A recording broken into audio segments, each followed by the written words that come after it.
Okay, what's up everyone? So, it has been a while since I haven't published a video.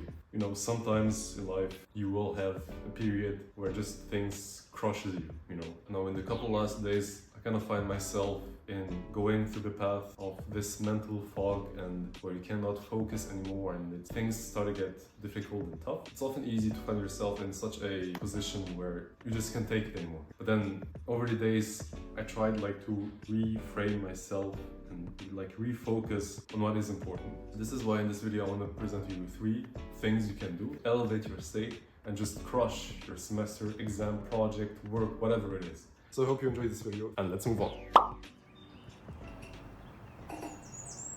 Okay, so the first thing, which might sound completely silly, I know, is these boys. These boys are a wonder of fruits. Why did I choose this banana? I think this is one of the most important aspects of improving your life and just pushing through and moving forward. Why is that? Now this fruit right here is a banana. Believe it or not, this contains wonders of vitamins. You see, sometimes whenever someone is stressed, they prescribe to him magnesium. Now magnesium is supposed to be a vitamin molecule, something like that, that in a way elevates and boosts your well-being. You know, emotions coming to an end, it's just chemical reactions within your brain, right? And then magnesium often favors the well-being, avoids depression and all. Now what I suggest you to do is, each morning, maybe or each evening, make yourself a milkshake with these. Just take 1 banana, 1 cup of milk, your favorite yogurt, some whey protein if you're training, and that's it, literally. If you have peanut butter, you can add it, if not, it's fine, but make it as simple as possible and make yourself a milkshake out of these. Now if you do this daily, it is as if you're willing to take care of yourself. And here, by eating this magnesium contained in these ones, now in a way you will tackle the chemical aspect of your state. This is not enough by its own, which leads us to the second thing you can do, which is this. So this is a book, this is a copybook, and this is another copybook. What I mean by that is having a morning routine. Now this might sound like your typical self-improvement video saturated with YouTube nonsense whatsoever, but hear me out, it helped me tremendously. I used to have 1 hour morning routine in the past when I was not in school, basically staying at home, which was feasible. But then if you have school, if you have responsibilities, here I'm in the apartment, I have to take care of everything, cook, go to study, go to the school, groceries and all. 1 hour might often be too much. So what I do instead is 20-30 minutes at max morning routine. Now the reason why a morning routine is so important, it is in the morning. It is the first thing you do in the morning. And you often hear the meme of, yeah, I'm making my bed every day, so I want to become a millionaire, you know what I mean? And I once saw some sort of military general speaking about this, trying not to laugh about this, but the whole philosophy behind it is when you wake up in the morning and you make your bed, is as if you have this mini win of the day. You know, you achieved, even something is so minor, but you still achieved it, you know? And then having the compound effect, for example, if you have a tiny domino, a very tiny domino, let's say it's half a centimeter or something like that, and then you put next to it a domino of 1 centimeter, and then 2 centimeters, and then 3, 5, 10, 1 meter, 1 kilometer, you see that when one is pushing the other, and then the other is pushing the one after it, and then so on and so forth. And then, but in a way, by pushing this little domino of half a centimeter, you'll be able to push a domino of 1 meter, let's say, which is completely crazy, but this is what is also known as compounding. So a morning routine should be kept simple. No wasting your time, no half an hour meditation, no. To keep it practical, what I usually do and what I usually suggest you to do is, of course, depending on your situations and all, but I usually, the first thing I do in the morning is take a cold shower.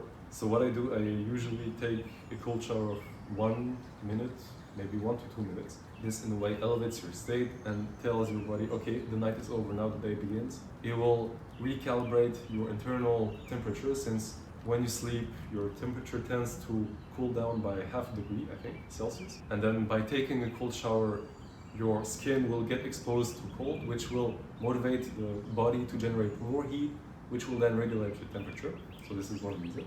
And the second reason is my favorite one, is to clearly say to your body, okay, I'm out of the state of sleep and night, and the day begins.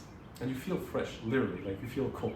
And cold always feel fresh. So first of all, cold shower. And then I'll do my bed, as silly as this sounds, this microwave of the day. And then some things after that. The thing I usually do is journaling. Journaling, I think, is like one of the most mysterious yet incredible things you can do. So journaling is, I mean, it depends. Like, you have multiple types of journaling. I like to keep things simple. I usually write every day in the morning at best, if I can, about half a page. So this is like day one, you see here. This would be like day 2, 3, 4, and all. Now the actual content on this journaling, people like to write about emotions, you know, how they feel. But yeah, we do not do that. What I like to journal about is a way like to hack my own brain. I tell myself, okay, let's say I'm not feeling well, overwhelmed and all. What I usually do is like, I write by motivating myself, telling myself like, okay, I'll fight through this and I'll do whatever it takes and I'll hope for the best and prepare for the worst. And you know, sometimes I also write about the achievements I had in the previous day or any achievements I had. Now, whenever you have achievements that you write about and you remember about, this will in a way boost your confidence. It will give you courage, it will give you motivation, determination. It will in a way reignite the fire within you, so you'll be able to just step up and like generate immense amount of motivation. This is something that can actually be obtained in a way by journaling. And like, you see how often you watch motivational videos that, okay, it gives you a boost of motivation, but then right after it just blows up. I do the same thing, but with writing. For example, here I have a line. Instead of focusing on success or failure, I want to focus on challenging myself and growing and hoping for the best, inshallah. Without making this too long, the third thing was journaling. So remember, you wake up, you take ideally a cold shower, you make your bed, and then you journal. Journaling half a page usually takes me 10 minutes at max, if I'm feeling very Shakespearean and poetic. At best, it's like 5 minutes. So, third thing is journaling. And then, one last thing I usually like to do to close it off is sometimes to read a little bit. Reading is, I guess it's fine if you like to read. I usually love to read self-improvement books. I've read like dozens of these. It's like the same thing basically over and over. I read it more like to always refresh my mind on the concepts and to stay a little bit sharp on it. So yeah, you can choose basically any book you want, but just like a book that can help you shift your day in a positive sense. It can shift your mindset into the mindset of being responsible, being strong, being able to face like your fears and improve yourself and be willing to learn from your mistakes and all. Once I did all of these things, I usually like to just sit here, maybe for a couple of minutes, let's say 3-5 minutes.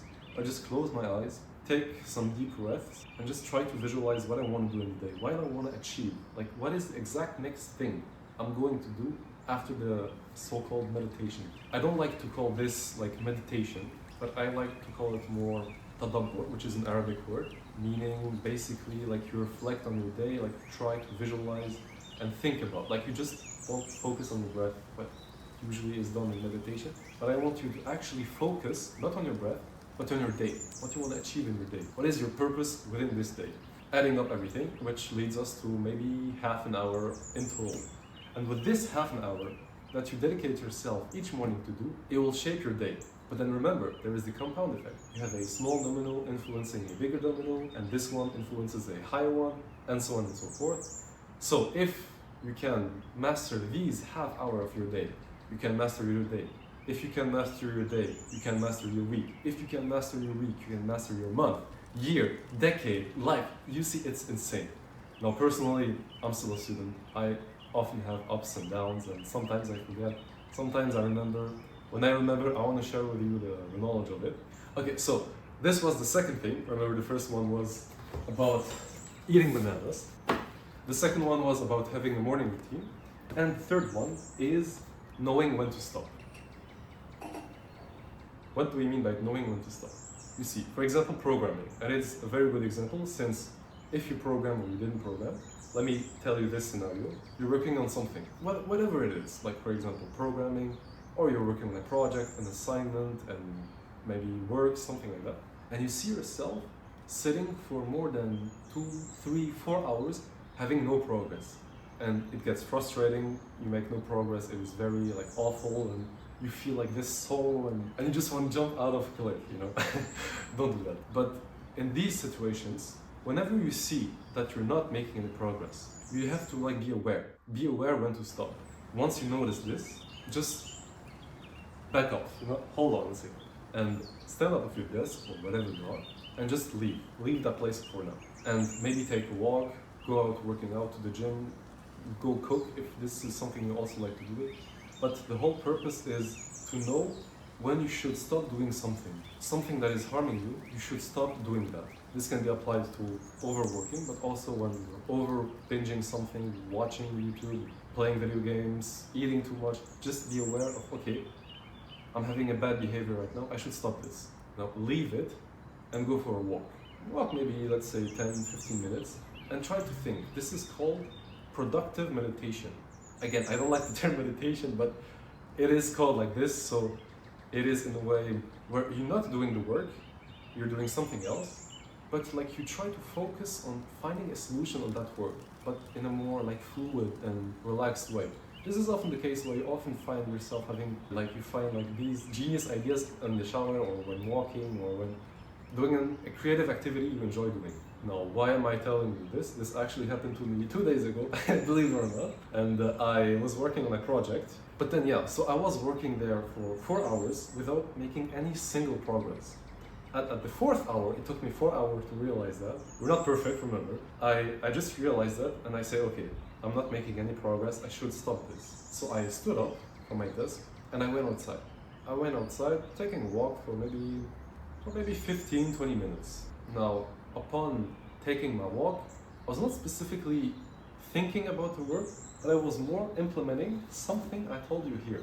It's like a forced motivation. I was telling myself that, okay, it's fine, I couldn't figure this out now, I just have to go through it step by step, rephrase everything, maybe see where the problem can be, where I did it wrong, maybe redo it, and so on. So I was basically motivating myself in a way, like internally. This is important when motivating yourself internally. Okay, so I came back from my walk. It was in the evening, so then I just prepared myself some meal, and then I ate. I chilled a little bit. Yeah, I went sleeping. And then the next day, I actually had lectures in uni. So it was at 9:30 a.m. Yeah. So I woke up around 5 a.m. for personal reasons. After doing like this routine, I told myself, okay, you know what? Let me just go back to it one more time and I'll try to review it. And I did review it. I found where the mistake was, which before I was completely blinded to this mistake. I found a mistake. I corrected the mistake, and everything went so smoothly and so flawlessly just after this. Now, all of this to say that sometimes whenever you find yourself in a cycle, often called Teufelskreis, which is in German again, it's like a vicious cycle, I guess, where you just like cannot make progress, so you despair. Since you despair, you cannot make progress, and then this feeds off of this feeds off of this, and so on and so forth. You just break it. You break it, you stand up, you go walk, you do whatever. And then you come back to it with a fresh mind, with a more calm, dedicated mind, and then you fight back to this problem. You fight back with a more strategic, with a more precise way. And you will find that everything just works, Everything, like when you were so blinded, now you see so sharp the problem. And then you resolve the problem, and then you feel good, this will give you motivation. So, to summarize all of this story, apart from the 2 other things we spoke about, the 3rd thing is to know when to say no. To know when to break this vicious cycle when it comes to work, or when you do something you completely do not enjoy. You feel frustrated, maybe you're revising your exams, you feel lost and all. This applies to it all. So this was the little video I wanted to make, maybe to help you out if you went in a similar situation where I went. Now again, the 3 things: making milkshakes with bananas, having a morning routine that is practical, often taking less than half an hour, and knowing when to step up and just take a moment to relax, breathe, to think clearly. So these 3 things hopefully will get you out of any hard situation you're right in, whether it's your examinations, whether it's your assignments, homeworks. If you went through a similar situation, let the people in the comments know how you did solve this problem to inspire maybe other ones. Anyway, that being said, thank you so much for watching, and I see you hopefully in the next video. This has been Yunus, and peace.